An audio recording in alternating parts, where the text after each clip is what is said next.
A baby horse stands up 1 minute after it is born. It walks within the hour. A human baby cannot hold up its own head for 3 months, cannot crawl for 6, cannot walk for a year. We are born 12 months too early, and not by accident. Every other animal finishes building its baby before birth. We don't. Because somewhere in our evolution, our body hit a wall it could not get past, and the only way around it was to push you out before you were ready. To understand why, we have to go back about 4 million years to the single decision that set the whole trap.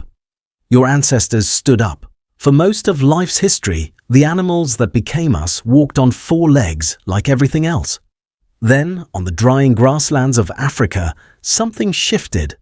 Our ancestors rose onto 2 legs and stayed there. Nobody knows the exact reason. Maybe it freed the hands to carry food. Maybe it kept the body cooler under the sun. Maybe it let them see predators over tall grass. But the why doesn't matter as much as the cost, because standing upright quietly rebuilt the most dangerous part of the human body: the pelvis. When you walk on 4 legs, your pelvis can be wide and open. It is just a frame slung between your back legs. But the moment you stand on 2, that pelvis has to do a new job. It has to hold your entire upper body upright. It has to carry your weight straight down through your hips into your legs. And to do that efficiently, it has to get narrower, tighter, more compact. For 4 million years, this worked perfectly. A narrow pelvis made our ancestors faster, steadier, better at walking and running across open land. Every generation, the bodies that walked best survived best. The pelvis got more and more optimized for one thing: moving on 2 legs, and then the brain started to grow. Around 2 million years ago, our ancestors began doing something no animal had done at this scale. They got smarter. Their brains swelled, generation after generation, from the size of a chimp's brain to something nearly 3 times larger. Bigger brains meant tools, fire, language, planning, everything that would eventually become human. There was just one problem. A big brain needs a big skull, and a big skull has to come out through that pelvis. This is the collision at the center of being human. Evolution was pushing in 2 opposite directions at the same time. Walk upright and your hips must get narrower. Get smarter and your baby's head must get larger. A narrowing door and a growing head moving straight toward each other. Scientists have a name for this trap. They call it the obstetrical dilemma. Something had to give, and what gave was the timeline.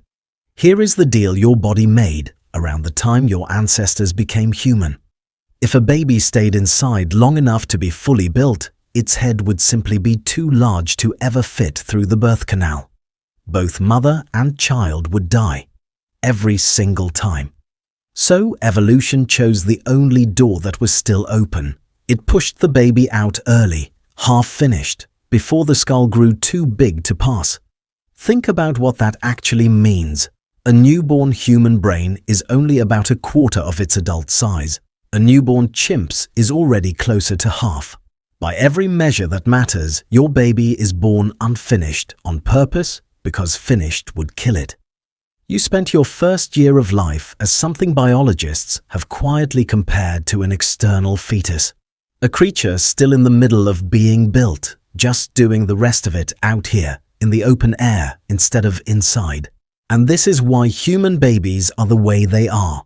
A foal is born with the wiring almost complete. It can stand, balance, run, follow the herd because a horse skull and a horse pelvis never went to war with each other.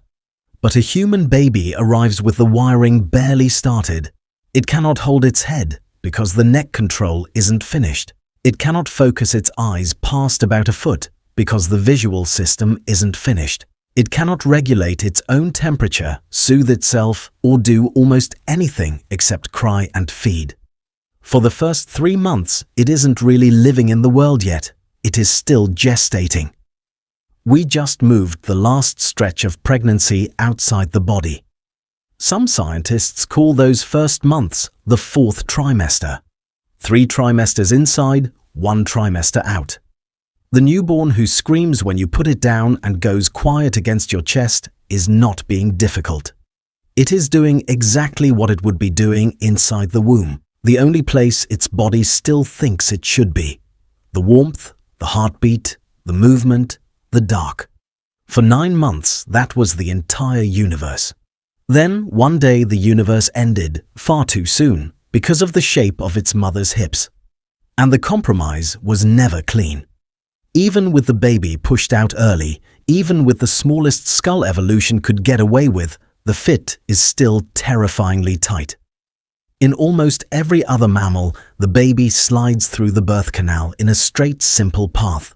In humans, the head is so close to the limit that the baby has to turn, twist, and rotate partway through, threading a skull through an opening it barely fits. For most of human history, this was the most dangerous thing a person could do. More humans have died in childbirth than from most predators, most wars, most diseases. It is the oldest emergency our species has, and we built it into ourselves the day we decided to walk upright and think at the same time. And the costs of that early exit did not stop at birth. Because a human baby is born so unfinished, it needs care on a scale no other animal comes close to. A baby deer is dangerous to its mother for an afternoon. A human child is helpless for years. It cannot find food, cannot escape danger, cannot survive a single day alone for the better part of a decade. This is the most expensive childhood in the entire animal kingdom, and it could not be paid for by a mother alone. So our helplessness rewired our whole species. To raise a creature this fragile, early humans needed fathers who stayed, grandmothers who helped, older children who carried younger ones, whole camps that shared the weight of keeping the young alive. Some scientists believe the very thing that makes us human, our deep social bonds, our families, our communities, was built to solve a problem our own skulls created. We became cooperative because our babies left us no choice.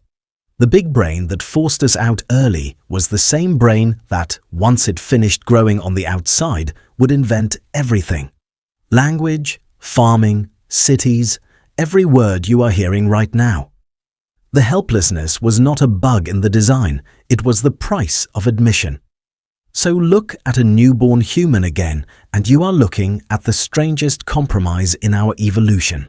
Too fragile to survive, born too soon to be safe, carrying a brain too big for the body that had to deliver it.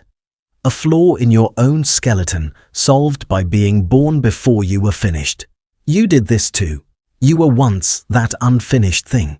You could not hold your own head up. You could not see across a room. Someone had to do everything for you for years, because 4 million years before you were born, your ancestors stood up, and your skull and your mother's hips have been at war ever since. Every other animal is born nearly complete. You were born as a question your own body could not answer any other way. And that helplessness, the most fragile beginning of any creature on Earth, is the exact reason there is anyone here clever enough to wonder about it at all.